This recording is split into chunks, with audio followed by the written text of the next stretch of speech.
The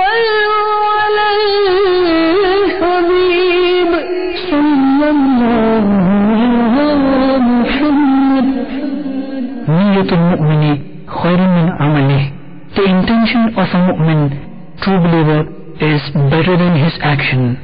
Before watching this program, please make good intentions in order to seek the pleasure of Allah Azza wa Jal and to gain lots of virtues.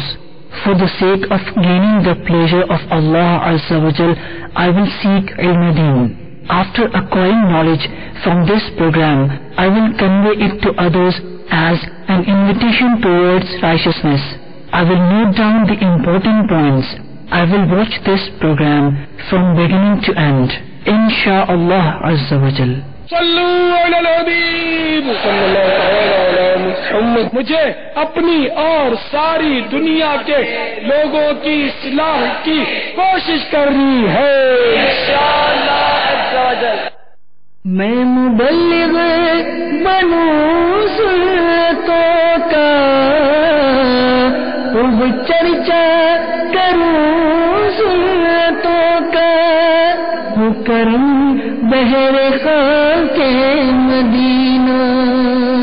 الحمدللہ رب العالمین والصلاة والسلام علی سید المرسلین. اما بعد فاعوذ باللہ من الشیطان الرجیم. بسم اللہ الرحمن الرحیم.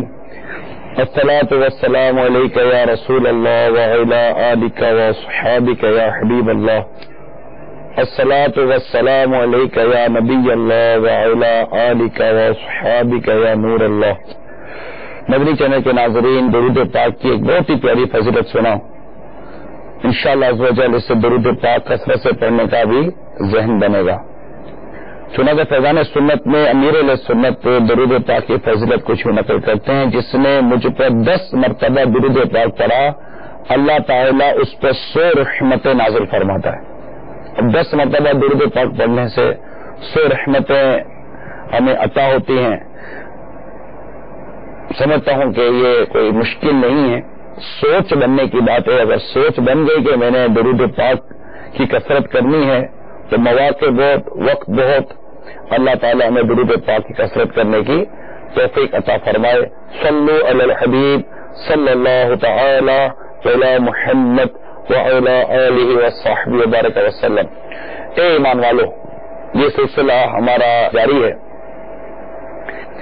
ہم سورہ بقرہ کی جس آیت پر بیان سن رہے ہیں، یا ایھا الذین آمنوا استعینوا بالصبر والصلاۃ ان اللہ مع الصابرین، اس میں ہم نے جو اللہ تبارک و تعالیٰ نے نماز و صبر سے مدد حاصل کرنے کا جو ہمیں ارشاد فرمایا، اس کے علاوہ بھی نماز و صبر سے مدد مانگنے کا ذکر سورہ بقرہ کی آیت نمبر 46 میں بھی ہے، جہاں پر اللہ تبارک و تعالیٰ نے وَاسْتَعِینُوا بِالصَّبْرِ وَالصَّلَاةِ یہاں بھی ارشاد ہوا ہے، اور صبر اور نماز سے مدد حاصل کرو. تو انشاءاللہ عز و جل آج کے اس سلسلے میں کچھ صبر سے متعلق مدنی پھول عرض کروں گا. سب سے پہلے میں آپ کو ایک بہت پیاری حکایت سناؤں کہ حضرت سیدنا ابن عباس رضی اللہ تعالی عنہما سے روایت ہے کہ ایک سفر میں ان کے بیٹے کی موت کی خبر دی گئی.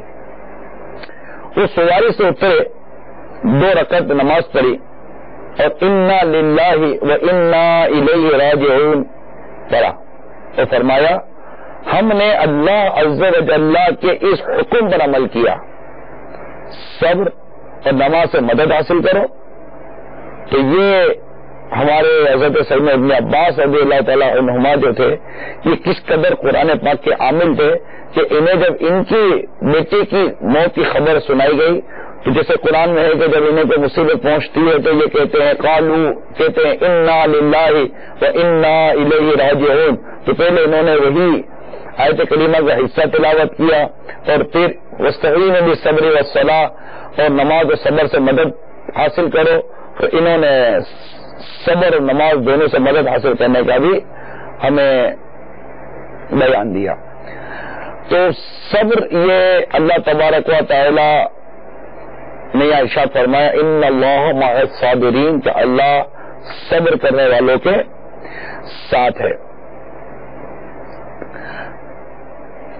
یہاں پر ایک بڑا پیارا مدنی پھول ہے کہ صبر کی وجہ سے قلبی قوت میں اضافہ ہوتا ہے. جب بندہ صبر کرتا ہے تو اس کی جو باطنی قوت ہے، قلبی قوت ہے، اس میں اضافہ ہوتا ہے، اور نماز کی برکت سے اللہ تعالی سے تعلق مضبوط ہوتا ہے. اور یہ دونوں چیزیں پریشانیوں کو برداشت کرنے اور انہیں دور کرنے میں سب سے بڑی معاون اور مددگار ہے. اگر ہم صبر نہیں کرتے، کوئی بھی مصیبت آ گئی اور ہم واویلا کرتے ہیں، تو صبر نہ کرنے سے مصیبت کبھی ٹلتی نہیں ہے، بلکہ بعض اوقات تو بے صبری کا مظاہرہ کرنے سے پریشانی مصیبتوں میں اضافہ ہو جاتا ہے کہ آدمی کیا کر جاتا ہے. اور عموماً دیکھا ہے کہ بے صبری کے عالم میں پھر جب بندہ کنٹرول سے باہر ہو جاتا ہے تو عموماً دیکھا گیا ہے کہ اس کی مینٹلٹی پراپر کام نہیں کر رہی ہوتی. وہ ڈسیزن میکنگ جو تھی نا، وہ ڈسیزن میکنگ پاور جو ہے نا، وہ اپنا ایک طرح سے لوز کر جاتا ہے کہ اب کیا کرنا چاہیے، تو وہ بالکل وہ عجیب وغیرہ اس کی کیفیت ہوتی ہے. تو صبر کے سوا چارہ نہیں ہے. کسی شاعر نے بڑا خوب شعر کہا ہے، چپ رہے تو موتی ملسن، صبر کرے تا ہیرے، پاگلا واؤں رولا پاوے نہ موتی نہ ہیرے. اگر چپ رہتے ہو تو موتی ملیں گے، صبر کرو گے تو ہیرے ملیں گے. اور اگر پاگلوں کی طرح چیخو پکار کرتے رہو گے تو نہ موتی ملیں گے، نہ ہیرے ملیں گے، اور نہ کوئی پریشانی مصیبت اس سے ختم ہوتی ہے. تو اللہ تبارک و تعالی ہم سب کو صبر کرنے کی توفیق عطا فرمائے. صبر کی 3 قسمیں ہمارے علماء نے بیان کی ہیں، ان کو بھی اپنے ذہن نشین رکھیے. مصیبت پر صبر، دوسری ہے عبادت و اطاعت کی مشقتوں پر صبر، اور تیسری ہے نفس کو گناہ کی طرف جانے سے روکنے پر صبر کرنا. یہ 3 قسمیں صبر کی میرے مدنی چینل کے ناظرین یاد کر لیں کہ مصیبت پر صبر یعنی کہ اس کو یوں سمجھیے کہ مصیبت میں بے قراری اور بے چینی کے اظہار کو جو جی چاہے مگر دل پر قابو پا لے. جیسے بیٹے کا انتقال ہو گیا تو ایک مصیبت ہے، اس پر صبر کرے.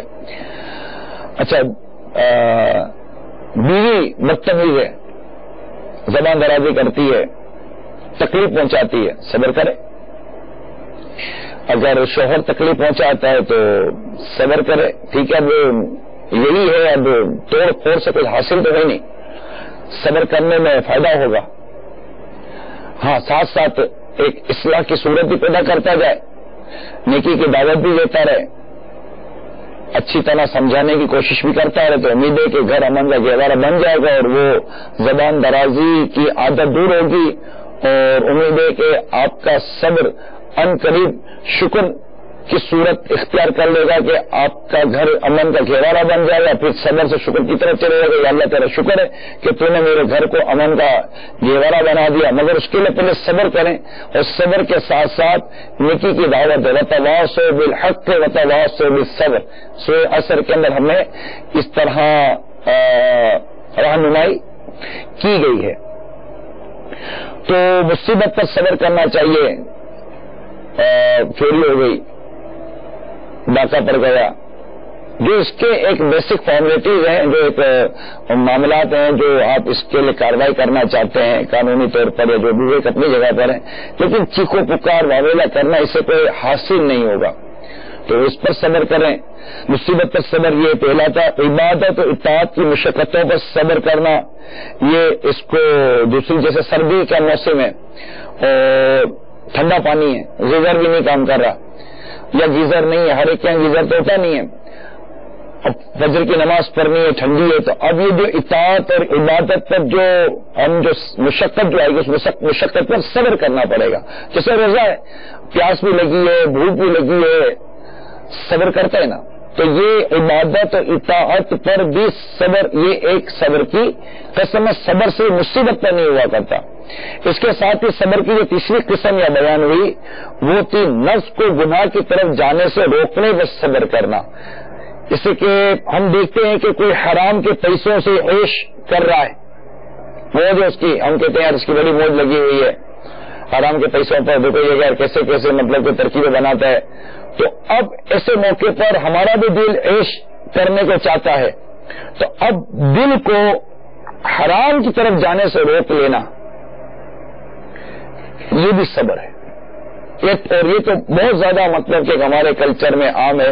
ہم کسی کا بنگلہ دے کر بے قرار ہو جاتے ہیں, کسی کی کار دے کر بے چین ہو جاتے ہیں, کسی کے گھر کے اندر فکس اینڈ فرنیچر دیکھ کر, اس کا مطلب کہ ہاؤس ڈیکوریشن دیکھ کر, اس کا ڈرائنگ روم دیکھ کر, اس کا کامن دیکھ کر, اس کا لانچ دیکھ کر, اس کی مطلب پارکنگ ایریاز دیکھ کر, اس کے وہ سب گارڈن وغیرہ سے بنائے ہوئے, تو یہ دیکھ کر ہم بے قرار بے چین ہو جاتے ہیں. مگر یہ ضروری نہیں کہ جس نے یہ کام کیا, جس نے اتنا بڑا مطلب گھر بنگلہ اور یہ ساری چیزیں بنائی, معاذ اللہ اس نے حرام ہی کے پیسے سے بنایا ہو. لیکن میں صرف یہ بات حرام کے پیسوں سے کر رہا ہوں کہ اگر کوئی سود کا کاروبار کر کے, سود کھا کر, رشوتیں کھا کر اور طرح طرح کے حرام ذریعے استعمال کر کے, دھوکہ دے کر, چوری کر کر, ملاوٹ کر کے, طرح طرح کے گناہوں بڑے انداز اختیار کر کے کاروبار کرتا ہے, اپنی آمدنی حاصل کرتا ہے, تو اب عموماً ہوتا ہے کہ یہ اس کا انداز تبدیل ہو جاتا ہے. ویسے جب پیسہ آتا ہے نا تو انداز تبدیل ہو جاتا ہے, وہ اندازہ ہو جاتا ہے. جب پیسہ آتا ہے نا تو فوراً ایک اس کا اسٹائل بدل جاتا ہے. سب سے پہلے اپنی گھڑی تبدیل کرے گا, تھوڑے کپڑے تبدیل کرے گا, نارمل گھڑی کے ساتھ ساتھ تھوڑی قیمتی گھڑی پہننا شروع کر دے گا, اپنی قلم مہنگی رکھنا شروع کر دے گا, اور جوتے تبدیل کر دے گا, برانڈیڈ شوز پہن لے گا, گلاسز وغیرہ پہنتا ہوگا تو وہ تبدیل کر دے گا. اپنا لائف اسٹائل امیڈیٹلی وہ چینج کر لیتا ہے, کیونکہ اس کے پاس پیسہ آ گیا. 4 آدمی بھی کہتے ہیں یار لگتا ہے پیسہ آ گیا اس کے پاس, یہ آپ کو بھی اس کا اندازہ ہوگا. پھر بعد میں جب وہ نقصان ہو جاتا ہے, کوئی کلیش آ جاتا ہے نا, تو پھر اس کو اپنا لیونگ اسٹینڈرڈ سنبھالنا مشکل ہو جاتا ہے. جبکہ وہ اس قناعت میں, کفایت شعاری میں اور ایک سادی سی زندگی میں اس سے اپنی زندگی کے برسوں گزارتی, اس کو کوئی پرابلم نہیں تھی. لیکن اچانک پیسہ آتے ہی اس نے اپنا لیونگ اسٹینڈرڈ تبدیل کر دیا. لیونگ اسٹینڈرڈ تبدیل کرتے ہی چونکہ معاشرے کے اندر اس کا ایک اسٹیٹس بن گیا, معاشرے میں اس کا ایک مقام بن گیا, اس کے بچوں کے پاس تو گاڑیاں وغیرہ آ گئی, موٹر سائیکلیں آ گئی, رکھ رکھاؤ ہو گیا. اچانک اتنی امیڈیٹلی اپنے اندر تبدیلی لے آتا ہے, وہ بالکل اپنے پیسے سے بالکل ایکسپوز ہو جاتا ہے. اپنا پیسہ اور اپنا سرمایہ دار ہونا وہ عموماً ڈکلیئر کر دیتا ہے, بہت جلدی ڈکلیئر کر دیتا ہے. صبر نہیں ہوتا وہاں بھی, یہاں بھی صبر آئے گا. وہاں یہ صبر نہیں کرتا کہ میں تھوڑا تحمل کروں تو رک جاؤں.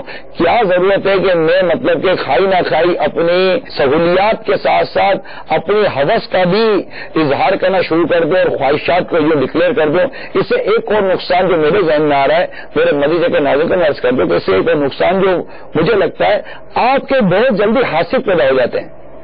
پھر آپ کو لگتا ہے کہ میں نے کسی گاڑی کر دیا ہے, مجھے کسی نے یہ کر دیا, کسی نے وہ کر دیا ہے. بھائی آپ ہی نے تو اپنی طرف نظریں کھینچی ہیں. اب یہ سارے جو انداز تھے, دیکھیں میں ناجائز اور حرام کی بات نہیں کر رہا ہوں, میں تو آپ کی ایک خیر خواہی کی جو بات میرے ذہن میں آ رہی ہے وہ پیش کرنے کی کوشش کر رہا ہوں کہ اتنی جلدی ایکسپوز ہو جانا اور اپنے آپ کو اتنی جلدی ان تمام چیزوں کے ساتھ ڈکلیئر کر دینا, پھر سب کو انوائٹ کرنا اور یوں دکھانا یہ جرمنی سے آیا ہے, یہ میں جاپان سے منگوایا تھا, یہ جو آپ دیکھ رہے ہیں نا یہ سوئٹزرلینڈ سے آیا تھا, یہ کارپیٹ یہ تو میں نے وہ گیا ہوا تھا وہ پیرس وغیرہ وہاں سے میں لے کر آ گیا تھا.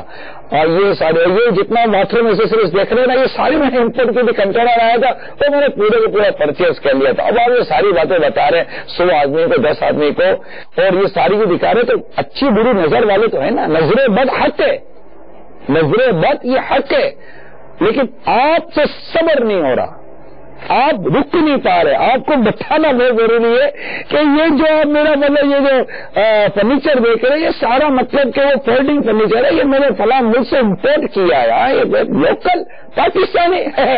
پاکستانی کیوں پاکستانی ہے بھائی, کیوں نہیں پاکستانی؟ اور اگر بالکل امپورٹنٹ ہے بھی تو اس کو اس انداز سے ڈکلیئر کر کے آپ اس بے صبری کا مظاہرہ کر کے کہ آخر یہ بتانے کی بھی تو آپ کو بے قراری ہے نا, بے چینی ہے, جلدی ہے کہ جلدی پتہ چل جائے کہ یہ مطلب یہ میں یہ سب کچھ کر چکا ہوں. اب یہ دیکھنے والے جو ہیں میرے مدی چاہے کے ناظرین ذرا غور کیجئے, یہ دیکھنے والے کیا یہ سوچیں گے نہیں؟ زیورات عورتیں اپنی مطلب کہ مہنگے سے مہنگے پہن لیتی ہیں، پھر کہتی ہیں کہ وہ وہاں سے آئے تھے نا، وہ ادھر سے وہ لے کر آئے، ادھر سے آئے تھے نا، یہ وہاں سے لے کر آئے تھے، یہ فلاں جگہ گئے تھے نا تو یہ میری ویڈنگ اینیورسری پر دیکھیں کتنا اچھا انہوں نے نیکلیس مجھے تحفے میں دیا. یہ ساری باتیں بتا کر آپ کیا چاہتی ہیں؟ اور اتنی ساری چیزیں ایکسپوز کر کے کیوں کسی کو اپنے لیے حسد کے وہ پیدا کرنا ہے؟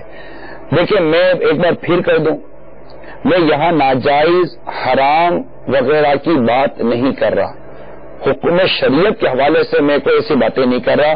میں تو ایک معاشرتی طور پر آپ کو حسد سے اور لوگوں کی نظر بد سے بچانے کے لیے ایک مدنی پھول دے رہا ہوں. اگر آپ کو یہ میرے مدنی پھول سمجھ میں آتے ہیں اور آپ کو لگتا ہے کلک کرتا ہے کہ ہاں یہ کچھ ایسا ہی ہوا تھا اور یہ جب کچھ وہ ختم ہو گیا نا سارا وہ کلیش آ گیا تو اب یہ سب سنبھالنا مشکل پڑ گیا اور اب یہ سب مجھے نکالنا پڑے گا، گھر کے اندر یہ ساری چیزیں بدلنی پڑے گی، اب کسی کو مہمان نوازی بھی میں نہیں کر سکوں گا، یہ ساری چیزیں جو کچھ میں بیان کر رہا ہوں یہ دیکھی بھالی ہیں، آپ کی بھی دیکھی بھالی ہے، میری بھی دیکھی بھالی ہے. آپ بھی معاشرے میں رہتے ہیں، میں بھی معاشرے میں رہتا ہوں، آپ بھی لوگوں سے ملتے ہیں، میں بھی لوگوں سے ملتا ہوں. اب اتنا لونوں پر اور سودی قرضوں پر کاریں لے کر اور ساری ٹھیک ہے ہم بھرتے رہیں گے. اب یہ قطع نظر اس سے کہ یہ نہیں دیکھتے کہ حرام سے کس سے بھر رہا ہوں، حلال سے کس سے بھر رہا ہوں، یہ بھی نہیں دیکھتے، سب کچھ ہو جاتا ہے. آخر کار بس میں کہا نا صبر نہیں. ہمیں بڑی پیاری کسی نے مجھے مدنی پھول بتایا کہ دین سارے کے سارا صبر کا نام ہے. صبر میں سارے کا سارا دین آ جاتا ہے. ہر جگہ پر صبر صبر صبر صبر صبر صبر کی باتیں آتی ہیں. ہم تحمل نہیں کرتے، رکتے نہیں ہیں اور ہر چیز کو بیان کرنا شروع کر دیتے ہیں. اسی طرح جو بات چلی تھی وہاں سے کہ اگر کوئی اس طرح بالفرض کہ کوئی حرام روزی کما کر یا کوئی حرام کام کر رہا ہے تو اب وہ رشوت لے رہا ہے تو میں بھی اس کے ساتھ ایک افسر ہی ہوں، میں بھی چاہوں تو رشوت لے سکتا ہوں، لیکن میں اس پہ صبر کروں نا. اب اسی کمپلین کرنا نہ کمپلین کرنے کی بحث میں نہیں جا رہا، لیکن کم از کم میں ایک پرسنلی بات کر رہا ہوں کہ میں صبر کروں نا کہ مجھے کیا ضرورت ہے گناہ میں پڑنے کی. اب اس کے لیے دعا کو یا اللہ اس کو بھی گناہ سے بچا، اس کو بھی اس سے بچا. تو یہ ایک صبر کے حوالے سے اور اس کے ساتھ چند مدنی پھول تھے میں نے عرض کر دی. اور یاد رکھیے ایک بڑی پیاری بات یہاں پر میرے پاس لکھی ہوئی ہے کہ ایک حدیث شریف میں ہے کہ علم یہ مومن کا دوست ہے اور حلم یعنی برداشت اس کا وزیر اور عقل اس کی رہبر اور عمل اس کا نگران، مہربانی اس کا باپ، نرمی اس کا بھائی اور صبر اس لشکر کا امیر یعنی جرنیل ہے، سپہ سالار ہے. یہ روایت میں نے آپ کو بیان کی. اسی طرح شعب الایمان میں حضرت سیدنا انس رضی اللہ تعالیٰ عنہ سے روایت کی ہے کہ ایمان کے دو حصے ہیں، ایک حصہ صبر میں اور دوسرا شکر میں ہے. دیکھیے جب انسان پر مصیبت آتی ہے، یہ دو ہاتھ ہیں، یہ جب انسان پر مصیبت آتی ہے تو اس کو دو چیزیں ہیں کہ مصیبت آئی تو صبر کرے گا، نعمت آئی تو شکر کرے گا. کیونکہ کبھی مومن کے دونوں ہاتھوں میں لڈو ہوتے ہیں کہ مصیبت پر صبر کرے گا ثواب پائے گا، نعمت پر شکر کرے گا ثواب پائے گا. اللہ تعالی ہم سب کو صبر کرنے والا بنا. اس طرح صبر کا ایک بڑی پیاری روایت ایک اور بھی لکھی ہے کہ سرکار مدینہ صلی اللہ تعالی علیہ وسلم نے فرمایا جو مسلمان لوگوں کے ساتھ مل جل کر رہتا اور ان کی طرف سے پہنچنے والی تکالیف پر صبر کرتا ہے وہ اس مسلمان سے بہتر ہے جو لوگوں سے میل جول نہیں رکھتا اور ان کی ایذا پر صبر نہیں کرتا. یہ ترمذی شریف کی یہ حدیث ہے. اسی طرح ایک اور روایت حکایت بھی یہی ہے کہ ایک صحابی رضی اللہ تعالیٰ عنہ چند روز تک بارگاہ رسالہ صلی اللہ تعالی وسلم میں حاضر نہ ہو سکے تو سرکار مدینہ صلی اللہ تعالی علیہ وسلم نے استفسار فرمایا. چنانچہ وہ حاضر خدمت ہو کر عرض گزار ہوئے یا رسول اللہ صلی اللہ علیہ وسلم میں نے ارادہ کیا کہ میں اس پہاڑ پر گوشہ نشینی اختیار کر کے اللہ عز و جل کی عبادت کروں. تو آپ نے ارشاد فرمایا تم میں سے کسی کا گھڑی بھر کے لیے مسلمان کی صحبت میں رہ کر مشقت میں برداشت کرنا 40 سالہ تنہائی کی عبادت سے بہتر ہے. اور ایک روایت میں 60 سال کی عبادت سے بہتر ہے. تو یہاں پر یہ مدنی پھول ہمیں علماء نے دیا کہ عابد گوشہ نشین سے عالم دین افضل ہے، کیونکہ وہ عابد نہ لوگوں سے میل جول رکھتا ہے، نہ ان سے تکلیف اٹھاتا، اور نہ تو صبر کا موقع حاصل کرتا ہے، اور عالم دین لوگوں میں رہ کر تبلیغ دین کرتا ہے۔ ہمارے یہاں جنرلی ایک صبر کا کانسیپٹ بنتا ہے، وہ مصیبت، پریشانی، بیماری پر صبر کرنا ہوتا ہے، اس میں لوگ مقابلہ کرتے ہیں، خود بیمار ہیں، بات پر اپنی بیماری کا، اپنی پریشانی کا ذکر کرتے رہنا۔ اس کے متعلق آئیے میں آپ کو فیضان سنت جو جس کے ماشاءاللہ درس دیا جاتا ہے، اس کے صفحہ نمبر یعنی پیج نمبر 386 اس سے میں آپ کو ایک حکایت سناتا ہوں کہ حضرت سیدنا یونس علی نبینا علیہ السلام نے حضرت سیدنا جبریل امین علیہ السلام سے فرمایا، میں روئے زمین کے سب سے بڑے عابد یعنی عبادت گزار کو دیکھنا چاہتا ہوں۔ حضرت سیدنا جبریل امین علیہ السلام آپ کو ایک ایسے شخص کے پاس لے گئے جس کے ہاتھ پاؤں جزام کی وجہ سے گل کٹ کر جدا ہو چکے تھے، اور وہ زبان سے کہہ رہا تھا، یا اللہ عز و جل، تو نے جب تک چاہا ان اعضاء سے مجھے فائدہ بخشا، اور جب چاہا لے لیا، اور میری امید صرف اپنی ذات پہ باقی رکھی۔ اے میرے پیدا کرنے والے، میرا تو مقصود بس تو ہی تو ہے۔ حضرت سیدنا یونس علی نبینا علیہ السلام نے فرمایا، جبریل، میں نے آپ کو نمازی روزہ دار شخص دکھانے کا کہا تھا۔ حضرت سیدنا جبریل امین علیہ السلام نے جواب دیا، اس مصیبت میں مبتلا ہونے سے قبل یہ ایسا ہی تھا، اب مجھے یہ حکم ملا ہے کہ اس کی آنکھیں بھی لے لوں۔ چنانچہ حضرت سیدنا جبریل امین علیہ السلام نے اشارہ کیا اور اس کی آنکھیں نکل پڑیں، مگر عابد نے زبان سے وہی بات کہی، یا اللہ عز و جل، جب تک تو نے چاہا ان آنکھوں سے مجھے فائدہ بخشا، اور جب چاہا انہیں واپس لے لیا۔ اے خالق عز و جل، میری امید گاہ صرف اپنی ذات کو رکھا، میرا تو مقصود بس تو ہی تو ہے۔ حضرت سیدنا جبریل امین علیہ السلام نے عابد سے فرمایا، آؤ ہم تم باہم مل کر دعا کرے کہ اللہ تعالیٰ تم کو پھر آنکھیں اور ہاتھ پاؤں لوٹا دے اور تم پہلے ہی کی طرح عبادت کرنے لگو۔ عابد نے کہا، ہرگز نہیں۔ حضرت سیدنا جبریل امین علیہ السلام نے فرمایا، آخر کیوں نہیں؟ عابد نے جواب دیا، جب میرے رب عز و جل کی رضا اسی میں ہے تو مجھے صحت نہیں چاہیے۔ حضرت سیدنا یونس علی نبینا علیہ السلام نے فرمایا، واقعی میں نے کسی اور کو اس سے بڑھ کر عابد نہیں دیکھا۔ حضرت سیدنا جبریل امین علیہ السلام نے کہا، یہ وہ راستہ ہے کہ رضا الہی عز و جل تک رسائی کے لیے اس سے بہتر کوئی راہ نہیں۔ دیکھا آپ نے، صابر ہو تو ایسا، آخر کون سی مصیبت ایسی تھی جو اس پر نہیں آئی ہوئی تھی؟ بالآخر آنکھوں کا چراغ بھی چلا گیا، مگر اس نے صبر استقلال کا دامن نہیں چھوڑا، راضی بالرضا الہی کی اس عظیم منزل پر فائز ہوئے کہ اللہ عز و جل سے شفا طلب کرنے کے لیے بھی تیار نہیں تھے، کہ جب اللہ عز و جل نے بیمار کرنا منظور فرمایا تو میں تندرست ہونا نہیں چاہتا۔ حقیقت تو یہ ہے میٹھے اسلامی بھائیوں، یہ انہی کا حصہ تھا۔ ایسے ہی اللہ کا مقولہ ہے، ہم بلاؤں اور مصیبتوں کے ملنے پر ایسے ہی خوش ہوتے ہیں جیسے اہل دنیا دنیاوی نعمتوں کے ملنے پر خوش ہوتے ہیں۔ اچھا، یاد رہے کہ مصیبت بسا اوقات مومن کے حق میں رحمت ہوا کرتی ہے، اور صبر کر کے اجر کمانے اور بے حساب جنت میں جانے کا موقع فراہم کرتی ہے۔ چنانچہ حضرت سیدنا ابن عباس رضی اللہ تعالی عنہما فرماتے ہیں کہ رسول اکرم صلی اللہ تعالی علیہ وسلم نے ارشاد فرمایا، جس کے مال یا جان میں مصیبت آئی پھر اس نے اسے پوشیدہ رکھا اور لوگوں پر ظاہر نہ کیا تو اللہ عز و جل پر حق ہے کہ اس کی مغفرت فرما دے۔ ایک اور روایت میں کہ مسلمان کو مرض، پریشانی، رنج، اذیت اور غم میں سے جو مصیبت پہنچتی ہے، یہاں تک کہ کانٹا بھی چبھتا ہے تو اللہ عز و جل اسے اس کے گناہوں کا کفارہ بنا دیتا ہے.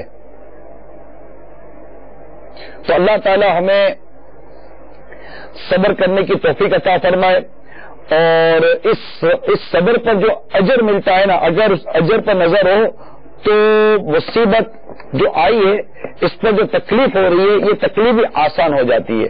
جیسا کہ حضرت سیدنا فتح موصلی رحمت اللہ تعالی علیہ کی اہلیہ محترمہ ایک مرتبہ اس زور سے گری کہ گرتے ناخن ٹوٹ گیا، لیکن درد سے کرہنے اور ہائے او وغیرہ کرنے کے بجائے ہنسنے لگی. کسی نے پوچھا کیا ناخن میں درد نہیں ہو رہا؟ فرمایا صبر کے بدلے میں ثواب کی خوشی میں مجھے درد کی تکلیف کا خیال ہی نہ آ سکا. مزید فرمایا اگر واقعی اللہ عز و جل کو تو بزرگ سمجھتا ہے تو اس کی نشانی یہ ہے کہ بیماری میں حرف شکایت زبان پر نہ لائے، اور مصیبت آ پڑے تو اسے دوسروں پر ظاہر نہ ہونے دے،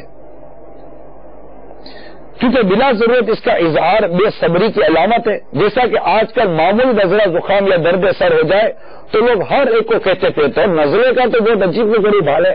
جیسا کہ اگر آپ کو نزلہ ہے، آپ کو نزلہ بھی ہے اور آپ نے رومال بھی ہاتھ میں رکھا ہے، ناک بھی پہنچ رہے ہیں،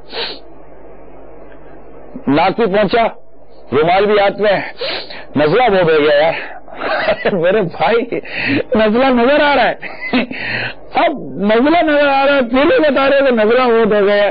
اب یہ بتانے کی کیا عادت پیش آ گئی؟ مطلب یوں سر اپنے آپ سے پوچھتے لو بھائی آپ کا نزلہ دیر ہے، ناک پہنچ رہے میرے سامنے اور نزلہ بہت ہو گیا، کیا چاہتے ہیں؟ وہ سے کھانسا دور دار قسم کا کھانسی ہے یار. اب بھائی میں نے دیکھا کھانسی ہے، یقین مانو مجھے نظر آیا کھانسی ہے. اب بولنے کی کیا ضرورت تھی کہ مجھے کھانسی ہے؟ یہ نا کہ ہمدردی ملتی ہے اس سے، وہ کیا ہمدردی ملتی ہے. اچھا اب اگلے نے بولنا یہ یار آپ کو نزلہ ہے یار، اب وہ یہ بھی نہیں بولے گا یار آپ کو نزلہ ہے تو بولے یار اس کو بالکل یا کوئی احساس ہی نہیں ہے میرے کو اتنا نزلہ ہو گیا. عرض کرنے کا مقصد یہ کہ ہم بے صبر ہیں، ہمیں صبر نہیں ہے کہ ٹھیک ہے ایک پریشانی ایک مصیبت آئی ہے، ایک تکلیف آئی ہے، ہم سے ذرا صبر تو کرے، رک ہی جائے. جو چیز نظر آ رہی ہے مصیبت پریشانی اس میں بھی دکھانا ہے کہ یہ تو بچوں کی عادت ہوتی ہے، بچوں کو وہ لگ گیا، ارے لگ گیا ٹھیک ہے لگ گیا، اب دوبارہ وہ لگ گیا لگ گیا. اب بچے یہ کرتے رہتے ہیں اور ہمیں سکھاتے رہتے ہیں کہ یہ ہمارے کام ہے، آپ نہیں کرو. اپنی مصیبتیں اپنی پریشانیاں یہ چھپانے کی کوشش کرنے کی عادت پیدا کرنی چاہیے. اب بار بار اگر ایک کو بولتے رہے، روز اٹھ کر ایک ہی بات ہو میری طبیعت صحیح نہیں ہے، میری طبیعت، اب اللہ شفا دے. کرنا چاہیے یہ، بلکہ کو دن میں 100 دفعہ بولے ہم کو اللہ شفا عطا فرمائے. باتوں کا صحیح ہے، آدمی بیزار ہو جاتا ہے، تنگ ہو جاتا ہے کہ یار اس کو رونا ہی آتا ہے، اس کو مطلب صبر نہیں ہے. تو یہ بات پر اپنی پریشانی اپنی مصیبت اپنی بیماریاں یہ مطلب کہ اس کا کثرت کے ساتھ اظہار کرتے رہنا، بار اس کا بیان کرتے رہنا، یہ بھی سامنے والے کو اکتا دیتا ہے، یعنی اکتاہٹ ہو جاتی ہے، وہ چپ رہے. آئیے اب میں آپ کو کچھ ایسے مواقع بیان کروں کہ اس پر قدم پر صبر کر کے ثواب کمانے کا موقع ملتا ہے. چنانچہ راستے میں پڑے ہوئے کیلے کے چھلکے پر پاؤں پھسل گیا یا ٹھوکر لگ گئی تو شکوہ کرنے اور دوسروں کو کوسنے کے بجائے اگر صبر کریں تو اجر ملے گا. ظاہر ہے کہ پھول بکنے سے نہ تو چوٹ صحیح ہوگی نہ ہی ثواب ملے گا، بلکہ نقصان ہی نقصان ہوگا. اور پھر اوپر دیکھیں گے، دیکھتے نہیں ہو کیلے کھاتے ہو تو گھر میں چھلکے پھینکو، اس سے غلط کیا ہے؟ اسے نیچے جس سے چھلکا پھینکا اسے کیا غلط ہے؟ میں اس کی تعریف نہیں کر رہا. تو پھر اب آپ جو کر رہے ہو نا،